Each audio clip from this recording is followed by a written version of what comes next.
Welcome everyone to Organic Chat. This is PJ, your host. I'm always excited to bring these motivational topics in front of you from different sources and to present it in a formatted manner, which is something as seemingly simple as getting dishes done or time consuming as trying to establish a routine. We all understand how many daily struggles in life can cause us to lose motivation. Sometimes having a lot to do can be overwhelming to the point of feeling hopeless, right? And we want to give up before we even begin. Lack of motivation is often an issue with those dealing with both physical and mental health issues. We all understand that sometimes just getting out of bed is a big task by itself, right? So let's get into our today's topic. Before that, once again, I welcome you all to Organic Chat, and this is PJ. Osho said the greatest fear in the world is the opinion of others. And the moment you're unafraid of the crowd, you're no longer a sheep. You become a lion. A great roar arises in your heart, the roar of freedom. Sheep have no freedom. The sheep live with fear and uncertainty every day. A sheep never leads. A lion never follows. A lion has complete control of his or her life. The lion does not accept scraps and does not get told what to do or where to go. The lion goes about his business fearlessly and with extreme competence. You will never lead a lion to the slaughterhouse. They will lead you. The lion is the king of the jungle. They are not the tallest, heaviest, largest, or the smartest animal on the entire planet, but still is the king. Why lion is regarded as the king of the jungle? They are a great source of encouragement. It is not because of the fear that makes other animals afraid of the lion, but attitude and respect which they have for them. A lion thinks that he can eat anything on the planet irrespective of size. His only concern is to cease hunger. It is your mind that takes your lead, you as a leader. Attitude produces behavior and behavior turns into habit. But everything begins with thinking. Then it has a courage to stand and fight. It doesn't give up till the end of the goal of catching the prey is achieved. And then it has strength to go bravely in own direction. They make their own path.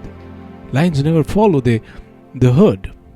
As I mentioned just now, they do it, find their own direction. Mastering yourself, it's true strength. Boldness, have the lion hunt or attack.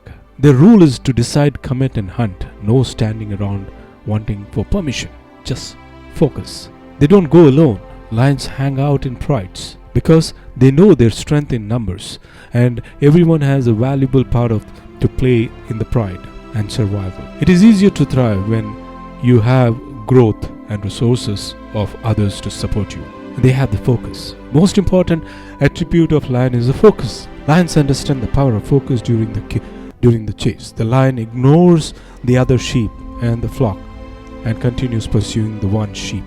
It has chosen. A lion knows that whatever it focuses on, it would be eventually get it. A lion is only successful about 25% of his hunts, yet he remains focused on the survival of self and pride. Lion is ruled by the sun and is a sign of self-expression and leadership, the Leo energy. It's all about sleeping into the spotlight and be the light for those who can't find their own. They have the courage and ability to shine their light in the world. Yes, today's topic is the leadership. It's all about one of the most important aspects of the leader is his thinking and the way you look at the entire world. So we'll be learning some of the leadership traits from the leaders of the universe and some of the qualities that they have and how the leadership processes are taken care and how we can overcome on all the issues that comes into this leadership role. So let's take a political leader pursuing a passionate personal cause, an explorer cutting a path through the jungle for the rest of his group to follow, or an executive developing company strategy to beat the competition. The leaders help themselves and others to do the right things. They set a direction, build on inspiring vision, and create something new. Leadership is all about mapping out where you need to go, win as a team or an organization. And it's dynamic, exciting, and inspiring. Yet while leaders set the direction, they must also use the management skills to guide their people to the right destination in a smooth and efficient way. Whether or not we like it, life places us in positions of leadership every day. For instance, as parents, we are leaders to our children. Often our friends seek our advice and counsel. And as we grow older, parents who used to be our leaders when we were children look up to us for guidance. In everyday's life, the question is not whether we are leaders, that we are, in any case, but whether we are good leaders or not. This is a story, a broken cup story. A little girl was helping her mother to do dishes when a cup accident slipped out of her hand and it fell on the floor and smashed into pieces. Without any hesitation, said the daughter, as she recalled the incident more than 60 years later. And before she could even cry, the mother picked up another cup, threw it to the ground and said, "See, it doesn't matter." This is a simple story that it's a part of everyday's life. What does it illustrate? Most apparently, of course, the story is about how the mother reassured the child that material things do not matter and that's all of us make mistakes. We can argue that mother actions conveys that she's not angry with the child. But at a deeper level, the story is about a lesson in leadership, specifically about how someone in greater authority handles the subordinate mistakes, and more generally about how one handles unforeseen, unfortunate turns in life. The big and small crucibles that we go through, considering the daughter was recounting the story of 60 years later, it is clear that the experience had formed a lesson in leadership that has stayed with her for decades. Everybody is a leader, from my point of view. Whether you are a CEO, a middle manager, a junior manager, a factory worker, a janitor, an entrepreneur, or a single parent, the one who leads from the front is a leader. The one who sets an example is a leader. The one who walks the talk is a leader. The one who takes a responsibility is a leader. The one who influences others is a leader. The one who makes difference to others is a leader. As long as people follow the rules of leadership, they are leaders. Everybody can be a leader, but all cannot be effective leaders, as effective leaders have in them extra ingredients that not every leader possesses. It is also true that everybody is a leader regardless of their hierarchical positions, from higher level to the lower level, provided they deliver their best, unmindful of their backgrounds. So the leadership is not a rank, it's not a position, it's a decision, it's a choice. Leadership is a choice.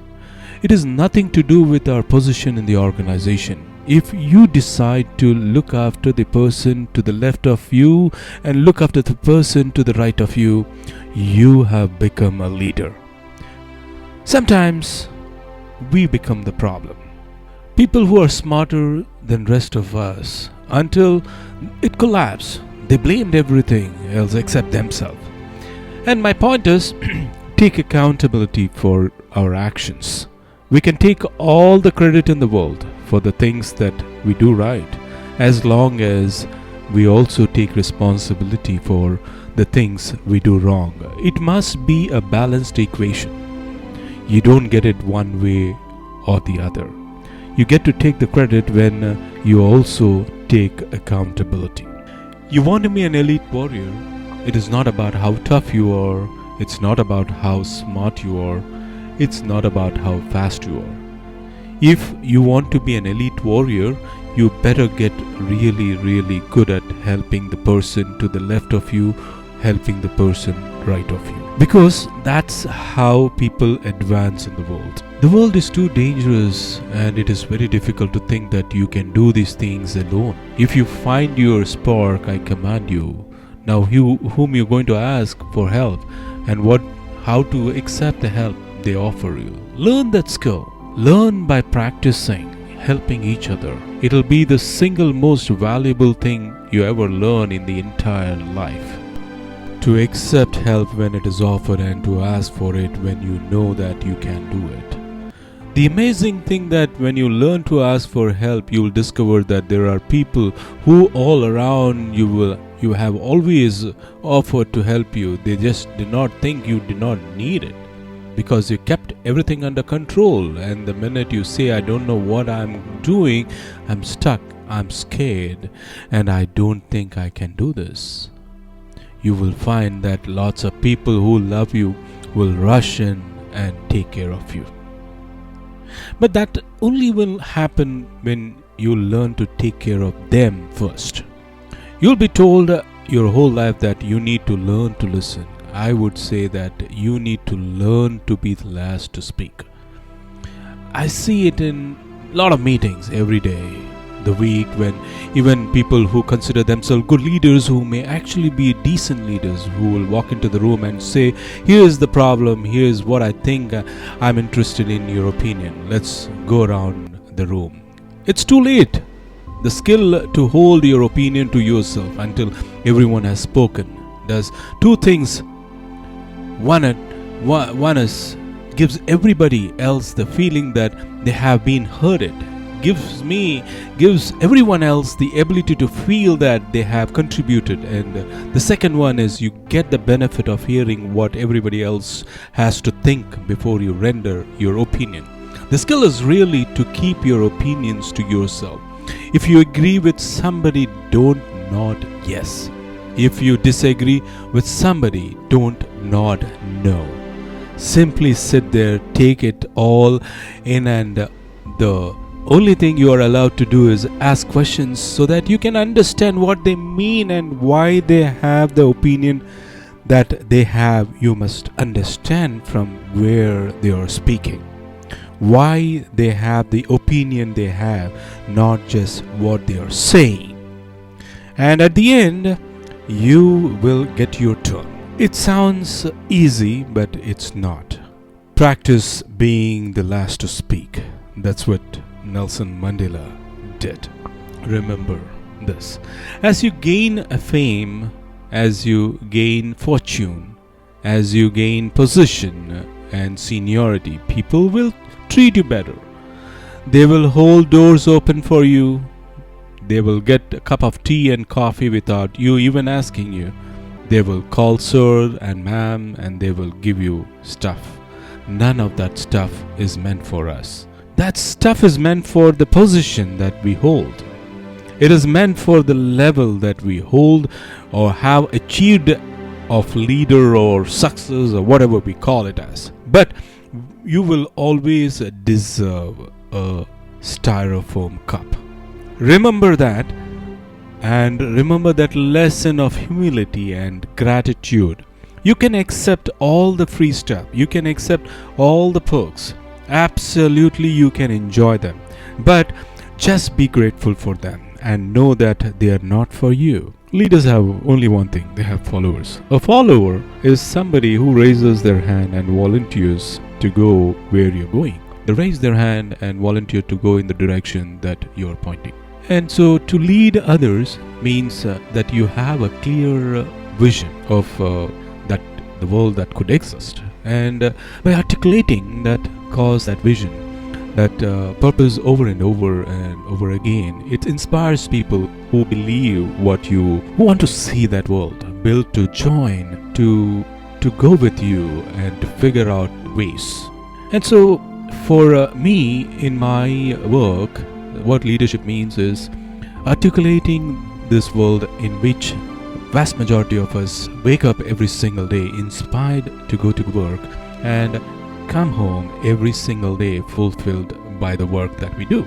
That doesn't mean that we have to like it every day, yeah? But we can love every day. But you don't like your children every day, but you love your children every day, right? So the more I talk about this world that does not exist, because right now the world we live in, the vast majority of people, 90% plus, don't love what they do. They may like it, but they don't love it. When I talk about this world, It inspires others who believe what I believe and want to see this world built, join up, they figure out in their own way how to advance that vision so it becomes real. It is something like, what does it mean to be healthy? It's like asking a question, what does it mean to be a great parent? There is nothing like 5 things to be a great parent. It's a lifestyle. And it comes number 1 with the commitment that I'm responsible for the life of another human being, the growth of another human being. The closest thing to the leadership is parenting. You have to be an infinite student of parenting, and you want to be a parent. You ask your friends, you ask your own parents, you join groups, you read magazines, you watch talks, whatever it is, you are constantly consuming how to deal with this constantly changing challenges of being a parent, and its ups and downs and successes and failures. That's what it is. Leadership is the same. Great leaders are students of leadership. No matter how achieved they may be, they are still learning, and it's a lifestyle. It's the lifestyle of what I need to do, look after people, which includes things like listening and learning how to receive feedbacks, learning how to have effective confrontation, how to discipline when necessary. In a way, it is constructive. Get to know people, learning what it means to ask somebody questions. How do you ask questions? Like some people are naturally good at being curious about other human beings. Some people are uncomfortable because they are introverts or whatever, socially awkward. But we can learn, how do you learn to remember people's name? Well, I'm bad at names. No, you just decided to be bad at names. We can learn to be good at names so that when we walk down the hall, say hi, Tom. Oh my God, he remembers my name. It's a nice feeling. It's a lifestyle. There are many things that we can do constantly to be a great leader, to create that environment, everything that we're talking about in the infinite game is really, really hard. It is so much easier to build a company based on short-term ambitions than it is an infinite cause. It is. It's also fun until it is not. Less inspiring, but sometimes fun. Hitting a goal feels good. It's much easier to just hire and fire people frequently. Hire fast, fire fast. It is hiring slowly and firing slowly because we try take care of our people best we can. It's just hard to build teams. All that stuff we talked about, the leadership. What am I supposed to build? The trusting team. Well, I wish I could give the 5 things that are really very, very hard to be a parent. It's much easier to be an uncle or an aunt or not having kids. It's hard, right? So why do it? It's fun and exciting to beat our competitors, and exciting to try and beat. But to have to face our own weaknesses every day, that's exhausting. Existence of flexibility, rather not. I just would not. So to explain the process of the leadership, I have come across a book called The 5 Levels of Leadership by John C. Maxwell. Let's discuss some of the processes that he explains on the leadership roles. So, whether you are a business executive, a softball coach, a classroom teacher, a volunteer, a coordinator, a teacher, a parent, anybody, whether you are one of these, all of these things, one thing remains true. You are a leader.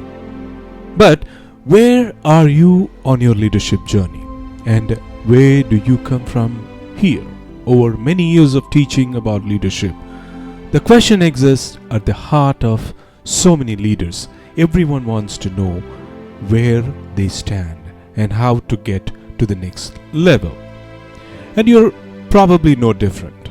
That is why I think we have this 5 levels of leadership explained by John C. Maxwell. I would like to summarize his book and get some points from him and see where we are at. The first level is the position level, the lowest level of the leadership. The entry level also we can say, if you will, is a position. It is only level that requires no ability or effort to achieve.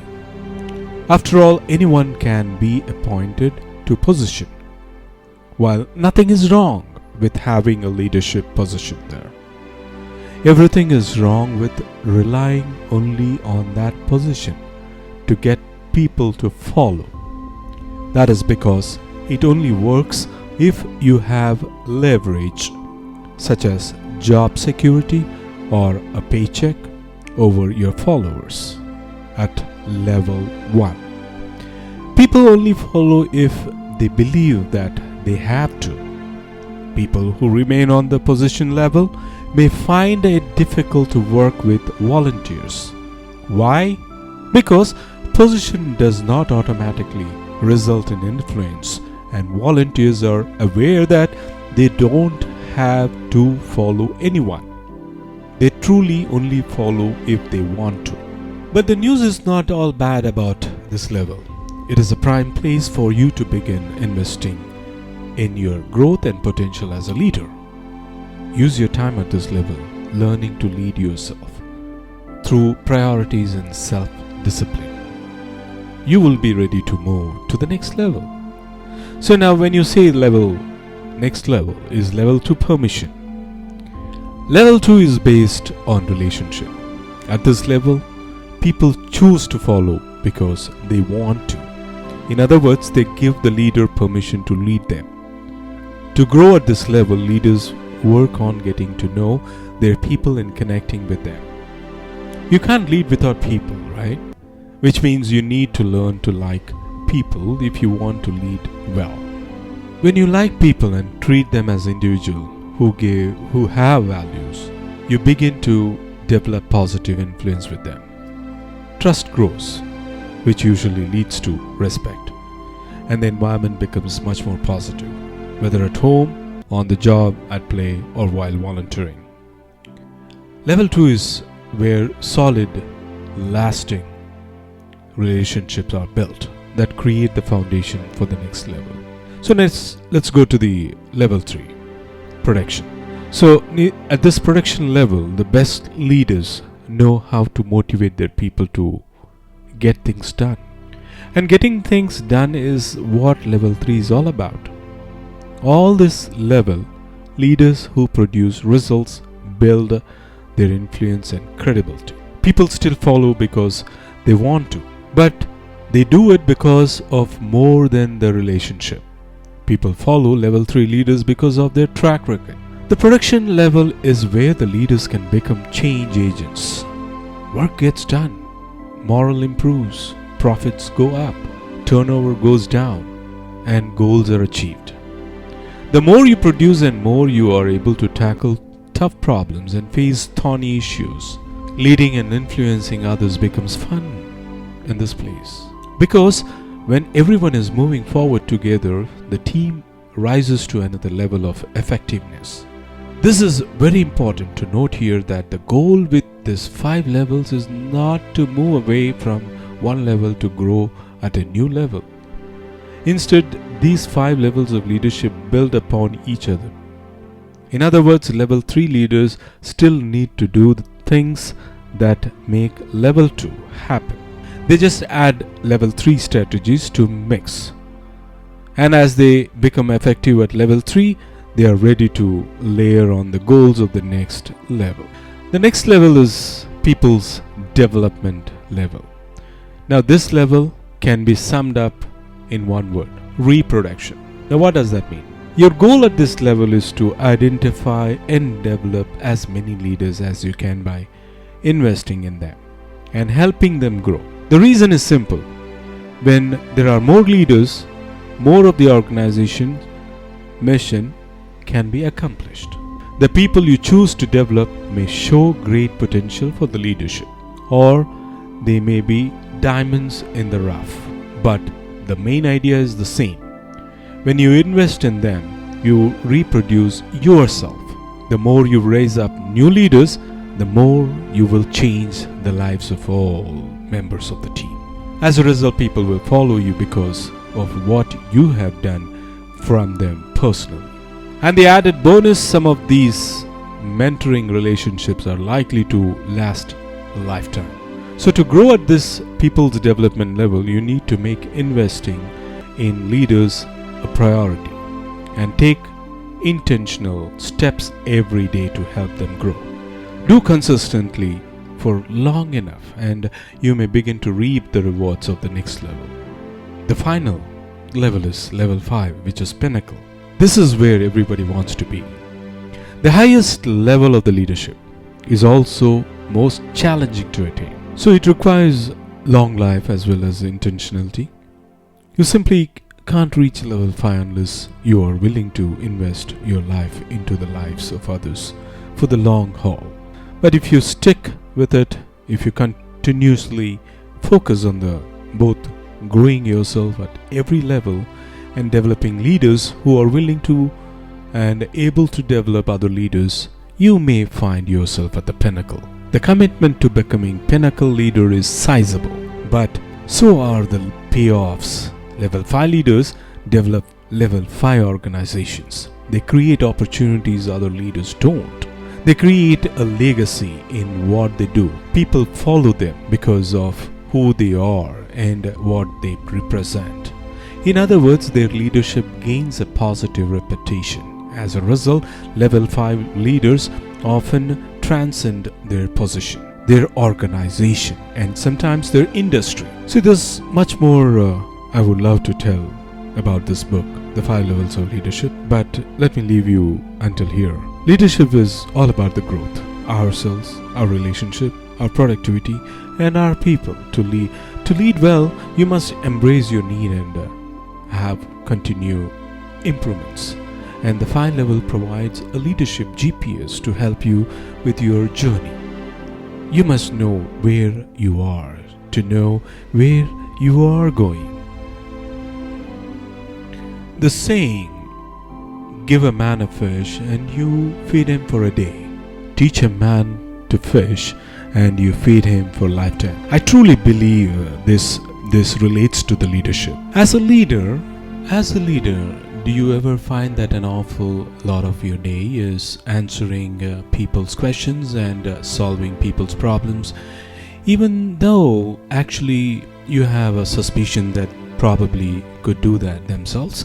And as leaders, we do have experience and we do have knowledge that is absolutely fine to share with the others in the right situation. And however, are we really helping them? Are we really helping people? So in fact, when we do give advice and share our experiences, are we in fact feeding them just for the day, so they will come back another day? What we want to do, of course, is to teach them to fish. But by feeding them, we are also probably feeding something in ourselves. I know that I have a real need for recognition and also to be needed, and that helps me in an awful lot of aspects of my life. But in leadership and coaching, it can be a real hindrance. When somebody asks me for my advice, I absolutely love that. I'm helping them. But in essence, I'm really just truly filling a need in myself. So when I came across really what coaching was all about, which is giving somebody else the capacity to solve their own problems by getting them to explore their own situation, that really did enlighten me as to what we can do for other people. So rather than feeding me, it's all about that person. I came across a story a number of years ago which really helps me to relate and think about what I'm doing to help other people. And that's the story of a man who came across a butterfly cocoon. And the man came across this this cocoon and saw the small hole and the butterfly struggling to get through this small hole, and he was absolutely fascinated with the butterfly's struggle. And as he watched it, he was curious as to how the butterfly was gonna manage to get through this new hole. He went away in few hours later and he came back, and the butterfly was still trying to struggle through the hole. He watched, thinking what could he do to the help. He felt for that butterfly and wanted to do something, but again he went away hoping that when he returns that the butterfly would thrown away. So when he did return, to his dismay, the butterfly was still trying to struggle through the hole and looked like it was almost giving up and could not hold himself back. So he wanted to help us fly so much, he took a pair of scissors and he cut through the cocoon and out, and the butterfly came out with ease. But his absolute horror, instead of the butterfly that he expected, the butterfly had an engorged body and the wings broke. Because the man, in his haste to help, did not realize that the struggle for the butterfly to get through the hole in the cocoon actually serves to force the fluid from its body into its wings, so it can fully be formed to fly as a butterfly it should. So that's the story, stays with me and helps remind me that whenever I'm leading and coaching, or when I'm talking to people, I can do in service for other people. So I challenge as a leader to, next time, before we dive into and give advice, is to think about how much pleasure we get from solving problems, and instead give the greatest gift of giving the other person the pleasure of solving their own problems by asking great questions, getting them to explore their situation, and more importantly, it's about patience, waiting while in fact the person probably struggles to their own solution, because great leaders are surrounded by beautiful butterflies. So before leaving, I would like to say, to handle yourself, use your head, and to handle others, use your heart. So until next week with a new episode, signing off, PJ on Organic Chat. Take care, goodbye.